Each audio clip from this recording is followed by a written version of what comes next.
আরেকটা জিনিস মনে রাখতে হবে যে কেউ কারো রিজিকে ভাগ বসায় না, কেউ না। আমরা অনেকে মনে করি যে আমি ওকে দিলাম, ওকে খাওয়াইলাম, আমি বোধহয় খাওয়াইলাম। না, সে আপনারটা খায় নাই, সে তার রিজিকই খেয়েছে। আমাদের ঘরে আমাদের বন্ধু বান্ধব আসে, অনেক সময় আমাদের ঘরে অনেক সময় অতিথি আসে, তাদেরকে আমরা আপ্যায়ন করি, তাদেরকে খাওয়াই। আসলে সে আমারটা খায় না, সে কারটা খায়? তার নিজেরটাই খায়। বিষ্ণু ইসলাম এটা খুব সুন্দর করে বলেছেন। ওনার কাজিন চাচাতো ভাই আব্দুল্লাহ ইবনে আব্বাসকে একদিন অনেক নাসিহা করছিলেন। করতে করতে এক পর্যায়ে তিনি বললেন, ওয়ালাম, ইবনে আব্বাস বলছেন, ওয়ালাম আন্না মা আসাবাকা লাম ইয়াকুন লিইখতিআক ওয়া মা আখতাআকা লাম ইয়াকুন লিইউসিবাক।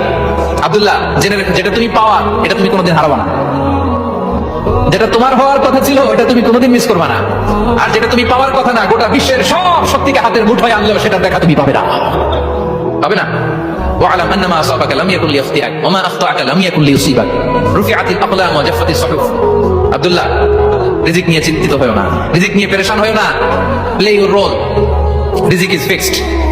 যেটা তুমি পাওয়ার তুমি পাবা, যেটা তুমি পাওয়ার কথা না, চেষ্টা করেও সেটা তোমার কাছে আসবে না।